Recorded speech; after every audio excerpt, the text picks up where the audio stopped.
Victoria Chen existed in the spaces between other people's lives. She drove a sanitation truck through Manhattan's wealthiest neighborhoods at 4 a.m., watching the city transform from human to empty, from occupied to abandoned. This was her preference. In darkness, she could think. In the absence of other people's judgment, she could exist without the weight of their expectations.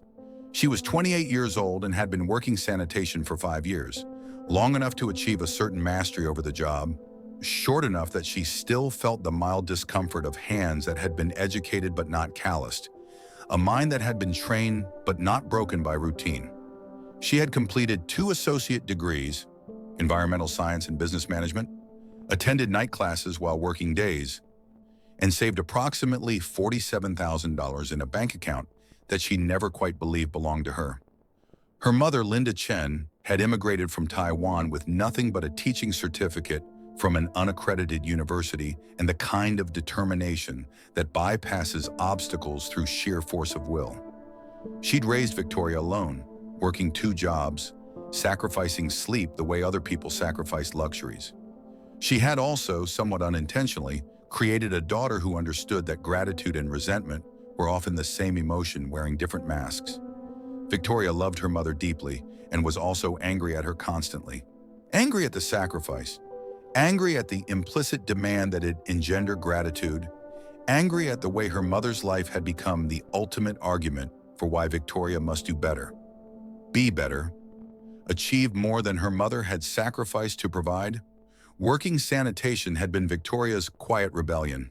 Her mother had spent decades acquiring credentials and respect.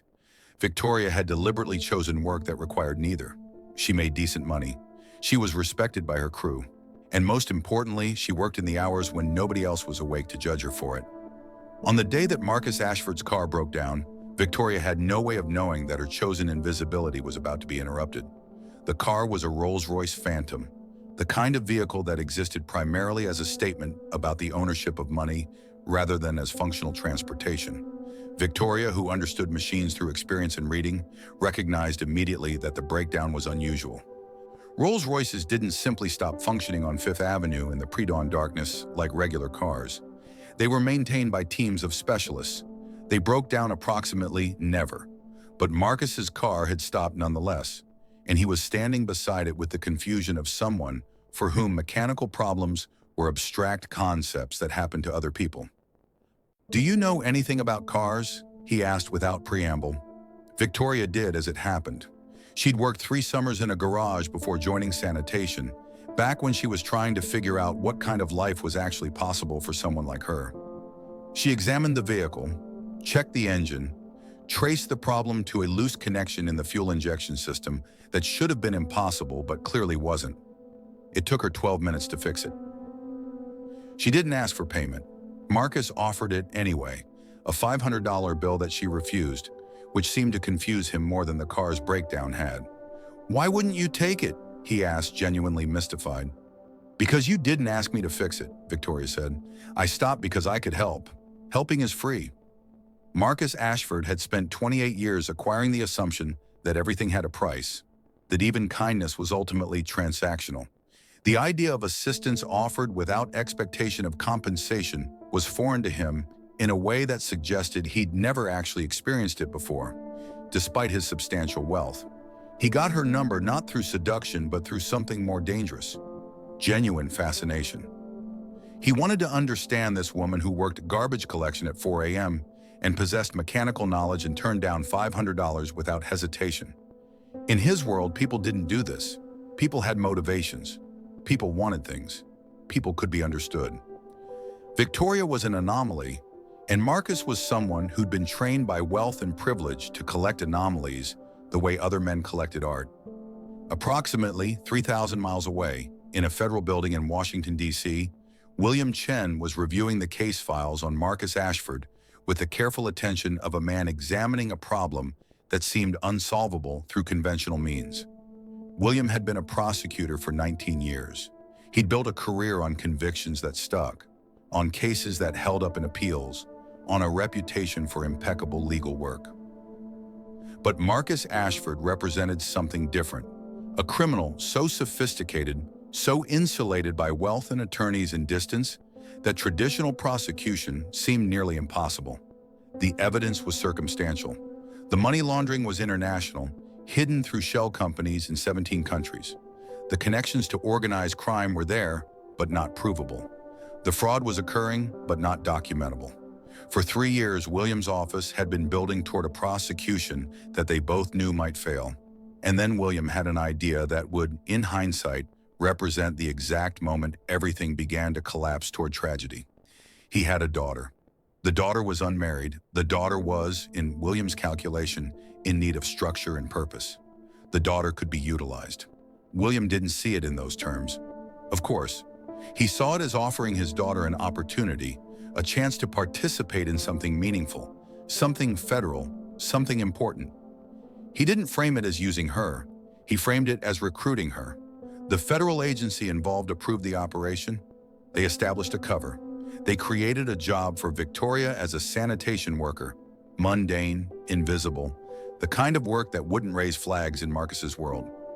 They gave her specific training in how to plant surveillance devices, how to document evidence, how to appear unremarkable while being critically important.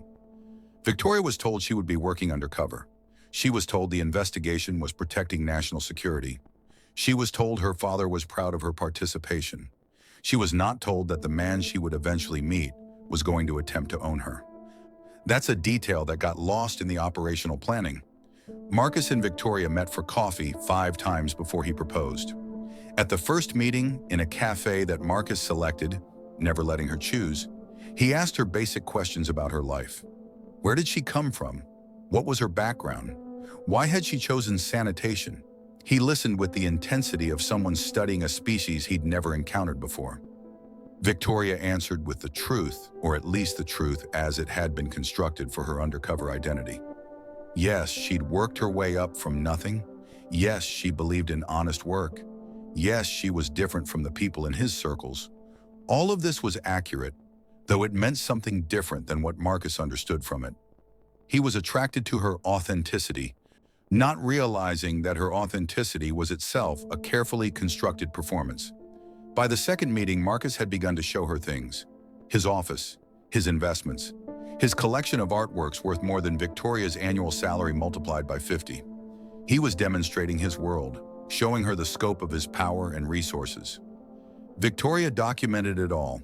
Small recording devices, photographs, metadata about financial transactions he discussed casually, assuming she wouldn't understand them, not realizing she'd studied financial systems and corporate structures as part of her federal training. By the third meeting, Marcus was discussing his control needs openly.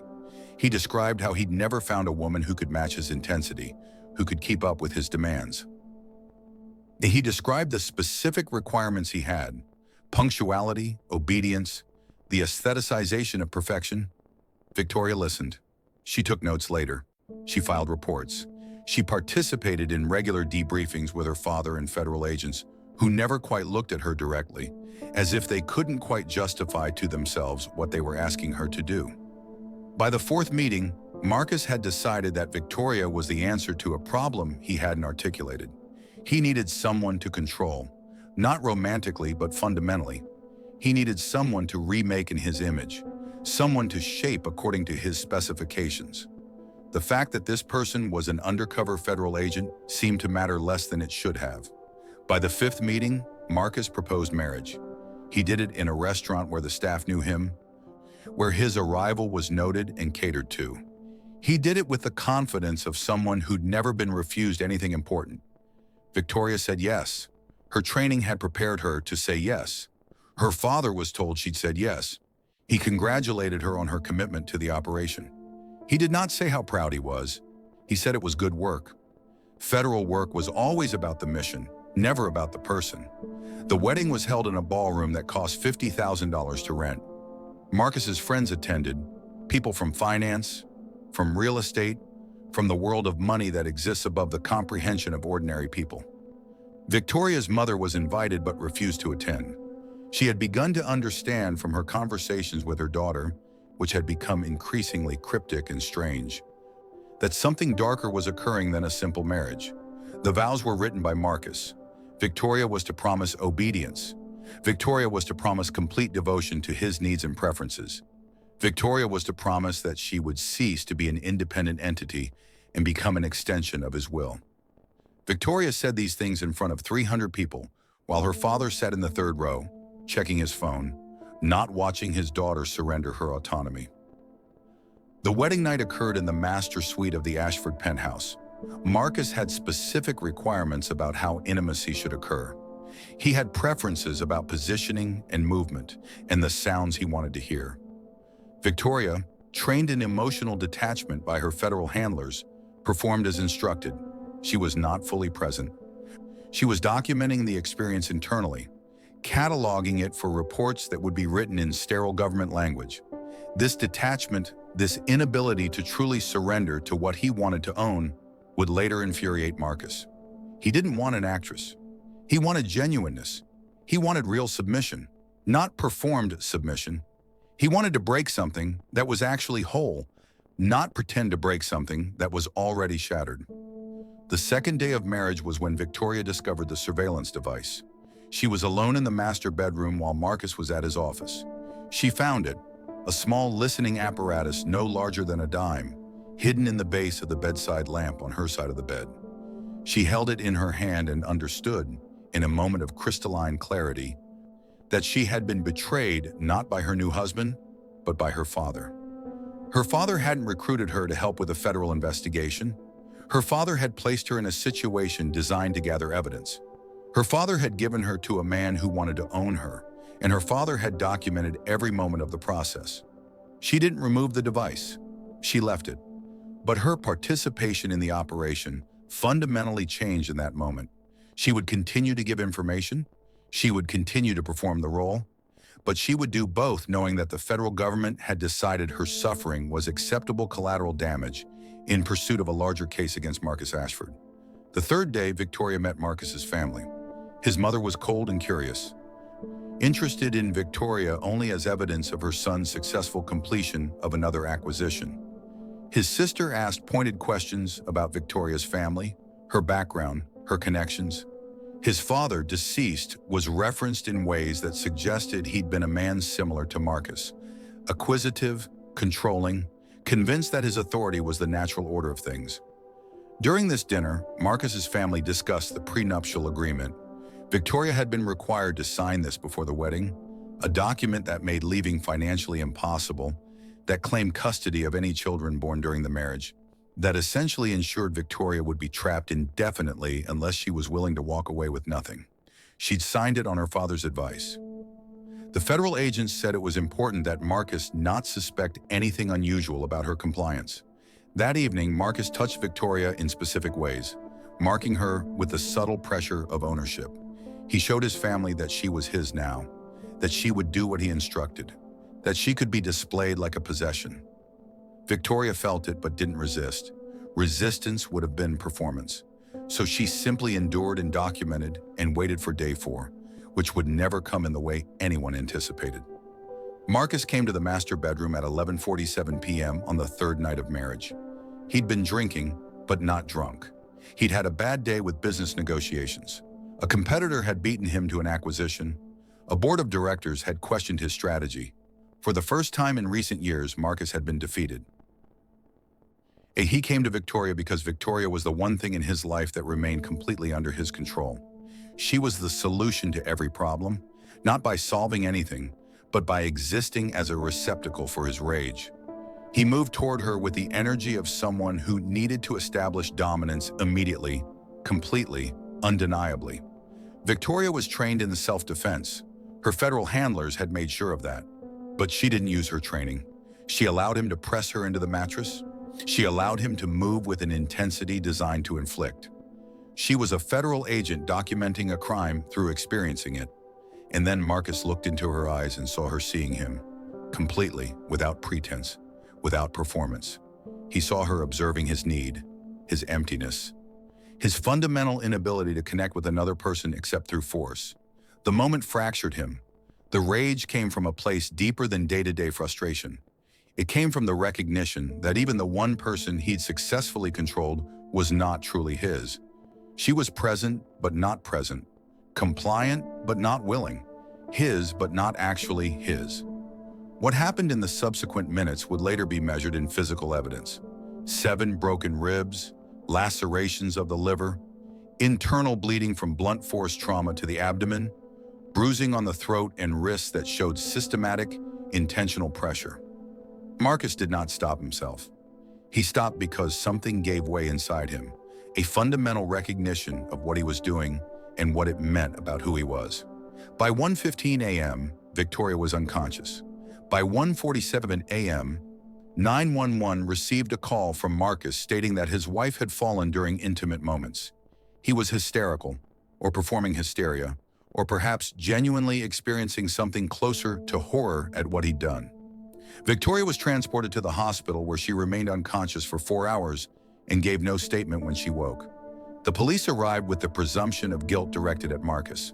The evidence was too clear, the injuries too systematic, the pattern too recognizable as intimate partner violence. Then at approximately 9 a.m., after Victoria had been admitted to the hospital and doctors were monitoring her for signs of organ failure, William Chen appeared at the police station with attorneys whose hourly rates exceeded the annual salary of most of the officers present. He identified himself as Victoria's father. He claimed attorney-client privilege over any testimony she might give. He produced documentation, fraudulent documentation, though the police wouldn't know this, suggesting that Marcus Ashford was cooperating with a federal investigation into international money laundering. He implied that prosecuting Marcus would compromise ongoing national security matters. It was a lie told by someone with the authority to make it stick. The case was dropped within hours. The prosecutor was informed that federal interests superseded local prosecution. The detective in charge was told to cease investigation. The evidence was sealed. The witnesses were instructed to refer inquiries to the federal building. By noon, Marcus was released. By 1 p.m., he'd retained a private psychiatric team to help him process what he'd done. By 3 p.m., he was on his way to a hospital in upstate New York, specializing in wealthy people having emotional crises. What nobody, not the police, not the prosecutors, not even the federal agents, fully understood was the extent of the conspiracy. William Chen had not stopped at his daughter's undercover operation. William Chen had gone further. The federal investigation into Marcus was real, but William's involvement in it was compromised. Years earlier, William had been approached by people with connections to organized crime. They'd made him an offer in exchange for using his position as a federal prosecutor to protect certain financial interests. He would receive compensation that would set up his daughter for life. He would receive opportunities, advancement, power. William had accepted. What the organized crime individuals understood was that Marcus Ashford, while appearing to be a private wealth manager, was actually operating a money laundering operation that competed with their interests. They wanted Marcus removed or neutralized. They wanted his operation disrupted, but they wanted it done in a way that didn't expose their own involvement. Federal prosecution would do that. It would shine light everywhere, expose connections, create trails that led to them. What they actually wanted was for Marcus to be compromised, to be controlled, to be leveraged into working for them instead of against them. The federal investigation into Marcus was genuine, but it was also a setup. The surveillance wasn't designed to collect evidence for prosecution. It was designed to collect blackmail material, to create leverage, to transform Marcus from a competitor into an asset. And Victoria was the mechanism for that transformation. When William Chen placed his daughter in Marcus's life, when federal agents approved the operation, when Victoria was trained to gather evidence, what was really happening was a power play by organized crime interests to consolidate control over a piece of the financial system. Victoria had not been placed to investigate Marcus. Victoria had been placed to trap him, and when Marcus nearly killed her on the third night, that violence was itself part of the pattern.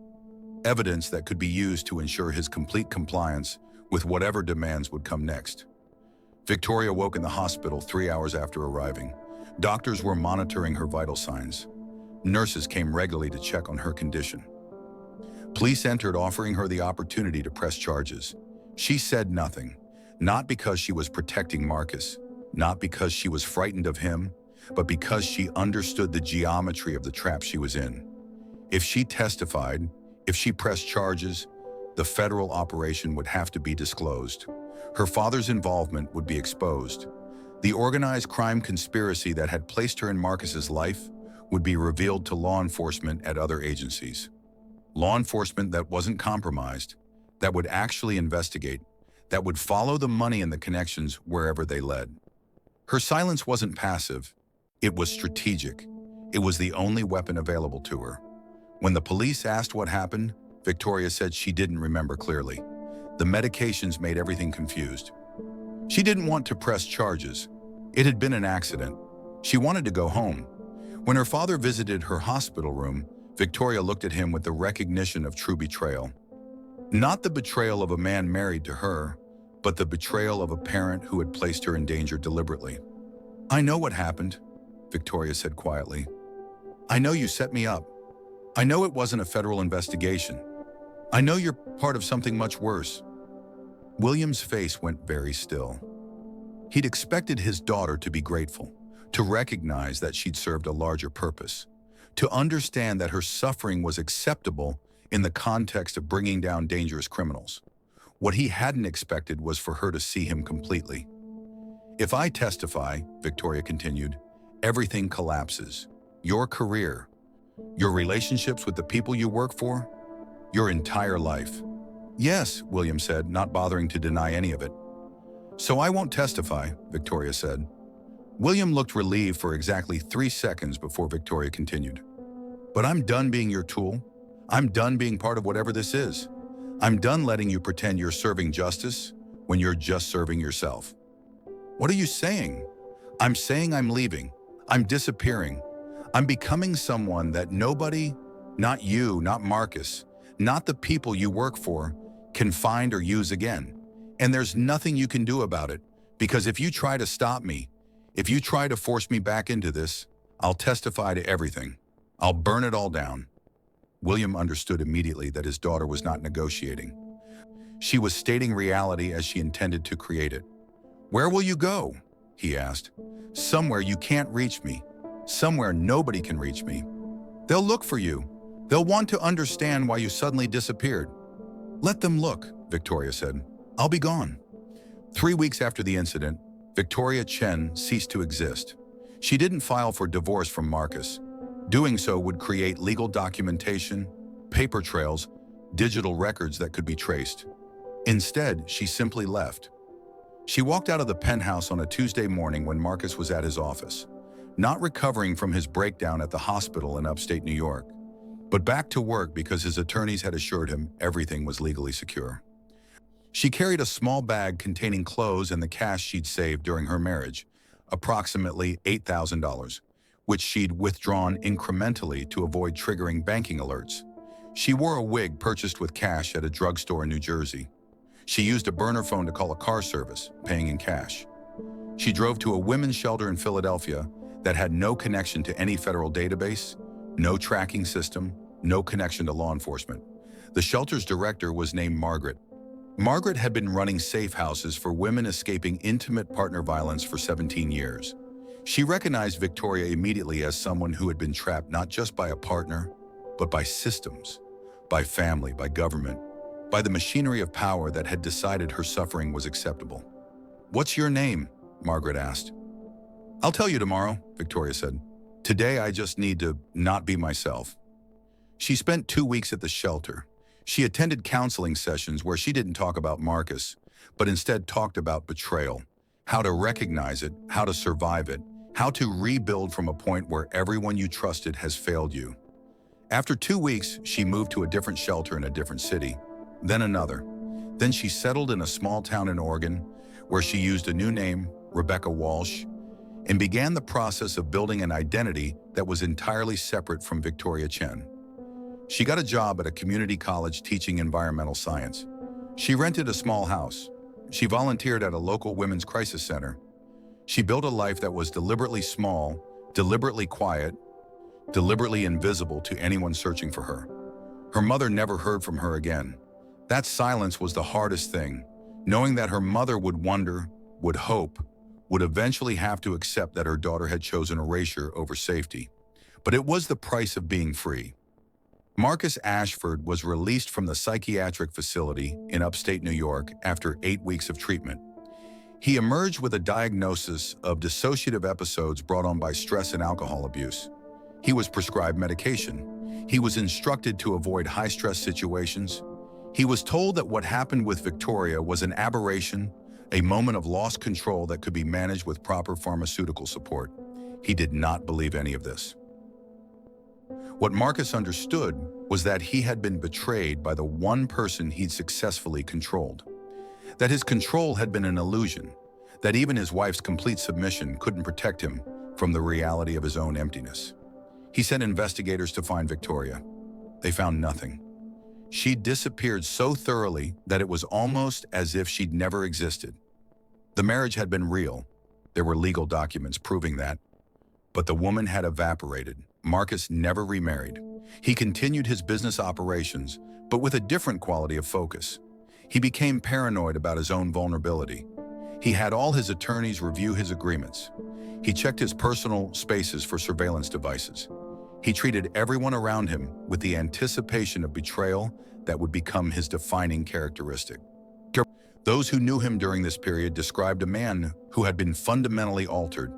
The confidence was still there, the authority, the sense of dominance, but underneath it was now a brittleness, the awareness that even his greatest power couldn't guarantee protection against the vulnerability that comes from wanting to possess another person completely. He never discovered what Victoria had really been. The federal investigation that had placed her in his life was never fully disclosed to him. His attorneys assured him she'd simply been a woman who couldn't handle the intensity of his personality, who'd fled rather than adapt. In some ways, they were right. In other ways, they were profoundly wrong. William Chen continued his career as a federal prosecutor. He was promoted twice more. He received commendations for cases that were solved, cases that had been compromised from the beginning through his connections to organized crime, but that appeared in the official record as legitimate prosecutions. He never tried to find his daughter.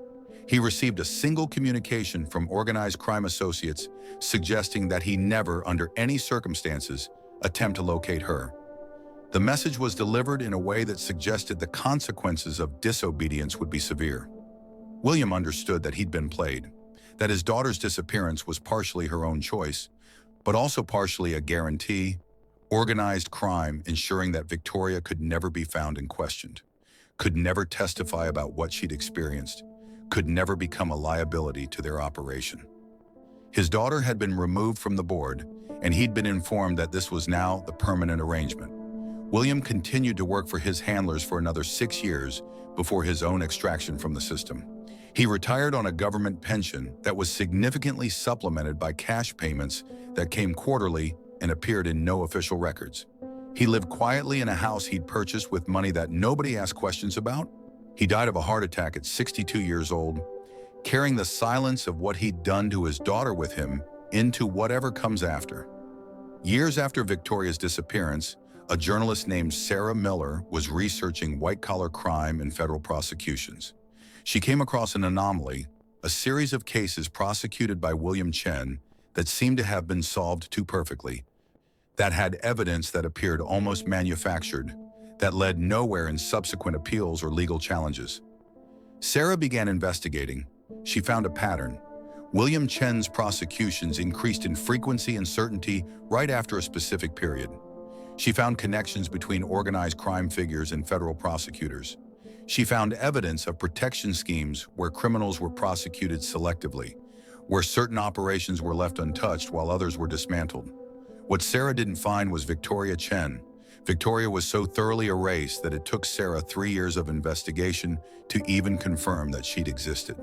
But through interviews with federal agents who'd been part of the operation involving Marcus Ashford, through Freedom of Information Act requests that returned heavily redacted documents, through conversations with a woman named Margaret who ran a women's shelter and was willing to talk about the pattern of traumatized women arriving with carefully constructed new identities, Sarah began to understand what had happened. She reached out to women's advocacy organizations. She asked if anyone had information about a woman who'd arrived at a shelter in 2014, who'd been severely injured, who disappeared into a new life afterward. Nobody could identify Victoria specifically. Privacy protections on shelter records made that impossible.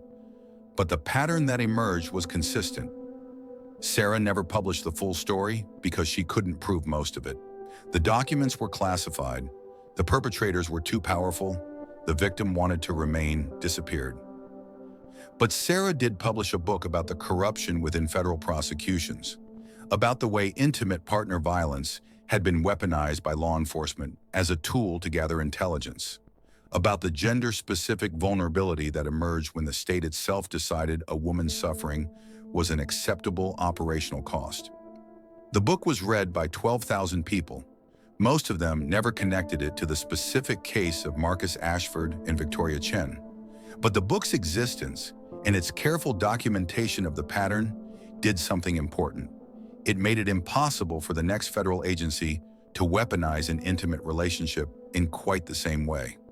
Rebecca Walsh, the name Victoria chose, taken from her mother's maiden name and a street from her childhood, lived in Oregon for 8 years before beginning the slow process of partial integration back into the world. She never contacted her mother. The silence was maintained not because she didn't love her mother, but because contact would be dangerous. Law enforcement had been looking for Victoria Chen for approximately 18 months after her disappearance. Organized crime individuals had been looking for her for approximately 2 years. After that, the active searching stopped.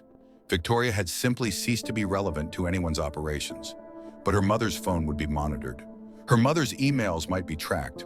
Contacting her mother could lead people back to Victoria, and Victoria had already paid too much for her freedom to risk losing it through connection to her past. Rebecca worked as a teacher. She built friendships that were genuine but carefully bounded. She volunteered at a women's crisis center where she helped other women who were leaving situations where they'd been trapped or controlled.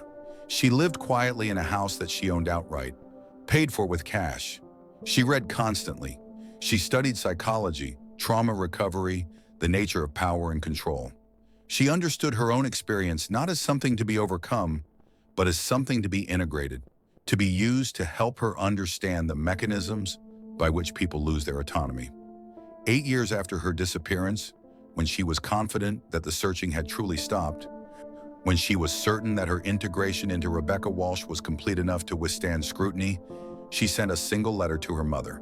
The letter contained no return address. It was postmarked from Portland. It contained no identifying information. It said only, "I'm alive. I'm safe. I'm happy.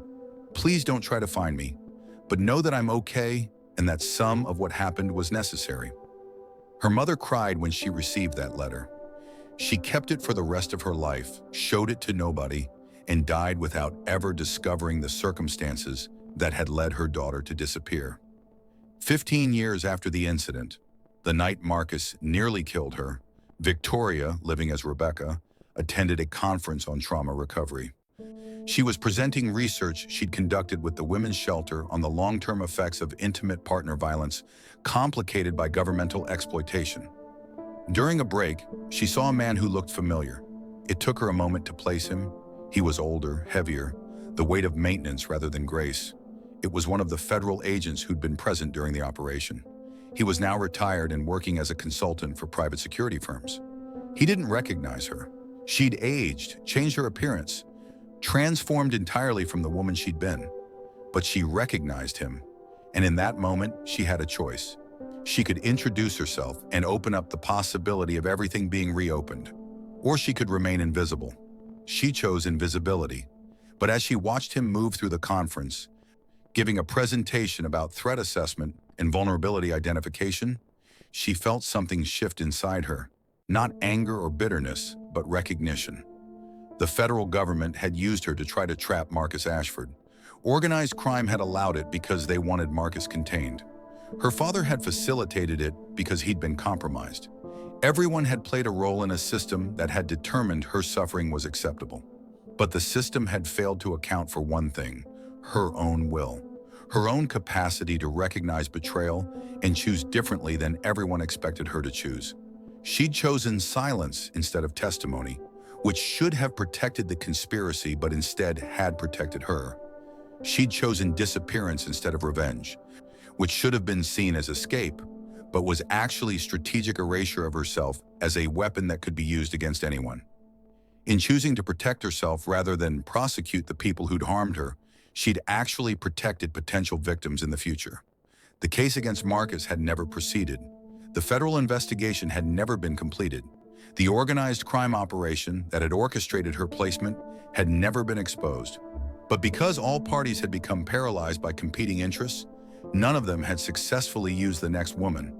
The federal agency, learning from this failure, changed how they conducted operations. They stopped weaponizing intimate relationships in quite the same way. They developed different protocols, different approaches, different mechanisms for gathering intelligence. It wasn't justice. It wasn't even particularly good, since other tactics simply took the place of the discredited ones. But it was something, an infinitesimal shift in how systems operated, generated by one woman's refusal to be what everyone expected her to be.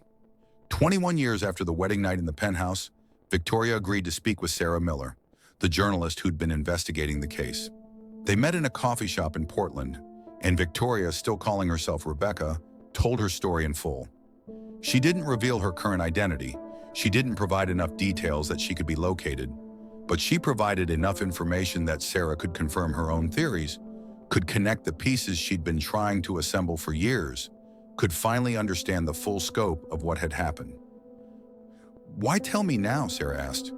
"Because I'm ready," Victoria said, "and because other women need to understand what I learned. That sometimes the only freedom available is the freedom to disappear. That sometimes the only power you have is the power to refuse to testify, to refuse to be the weapon used against others, to refuse to participate in systems that have already betrayed you. Don't you want justice?" Victoria laughed. Not bitterly, but with genuine complexity. Justice would have meant testifying against Marcus and my father and the people I worked with. Justice would have meant reopening the investigation, drawing attention, creating the possibility of being found. Justice would have meant my trauma being transformed into legal proceedings where I'd have to relive it in front of people who didn't actually care. What I got instead was freedom. I got to become someone new. I got to build a life that wasn't built on the foundation of being owned. That's not justice in the conventional sense, but it's something more useful to me than justice would have been. "What happened to Marcus Ashford?" Sarah asked. "He's still alive," Victoria said. "Still wealthy, still operating in circles where power and control are the only currencies that matter. He never knew who I really was. He thinks I was just a woman who couldn't handle his intensity. In some ways, that's a better outcome than if he'd known the truth. If he'd known he'd been set up, if he'd known the federal government and organized crime were playing him, that knowledge might have driven him further into darkness. As it is, he's just a man who had a breakdown, got psychiatric help, and continued his life with a lingering paranoia about vulnerability. He's damaged, but he's functional, which is probably the best outcome anyone could have hoped for." "What about your father?" Victoria's expression shifted, not to anger, but to something like compassion. "My father was also trapped. He was compromised by the same system that tried to use me. He made choices that were terrible, but he made them because he'd already been compromised. He got what all compromised people eventually get. He became useless to the people who'd compromised him and was quietly removed from the board.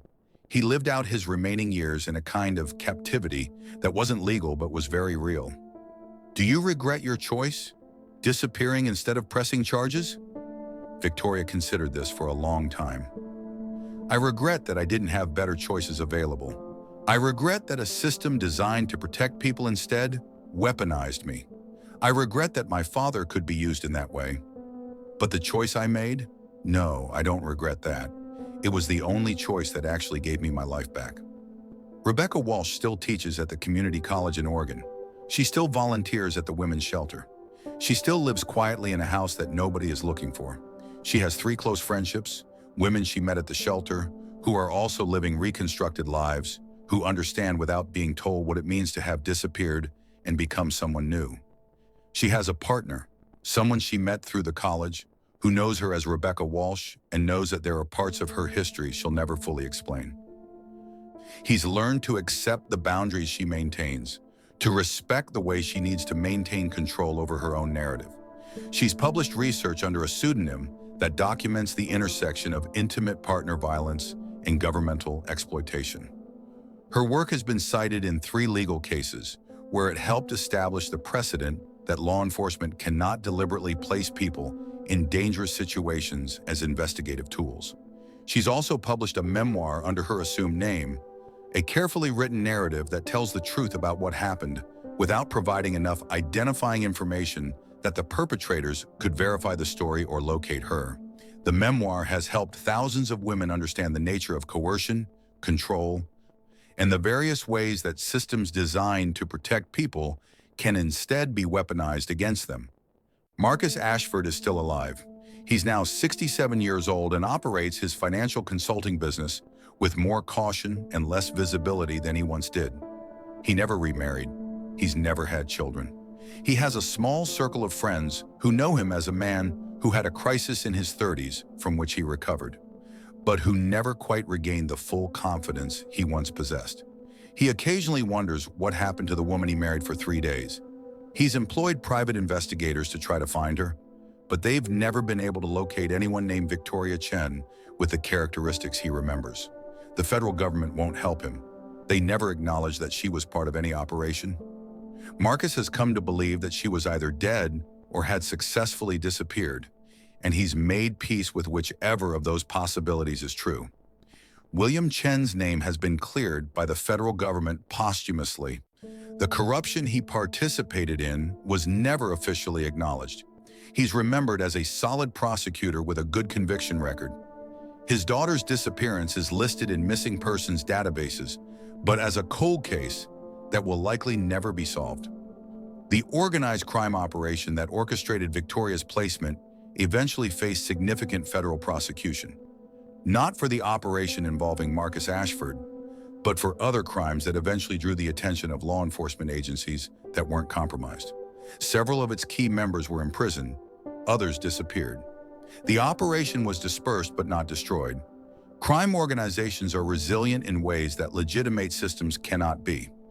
Women have been placed in dangerous situations by their own governments as investigative tools. Intimate relationships have been weaponized to gather intelligence. Families have been fractured by governmental exploitation.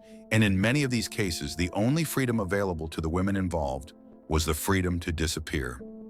Victoria Chen's choice to remain silent, to disappear, to rebuild her identity as Rebecca Walsh. This wasn't a victory, but it was survival. It wasn't justice, but it was freedom. It wasn't the ending anyone would have wanted for her, but it was the ending she chose for herself. And in choosing it, she refused to be what everyone expected her to be. She refused to be a witness. She refused to be a victim. She refused to be a tool. She refused to participate in the systems that had already betrayed her. She became something else entirely. She became free.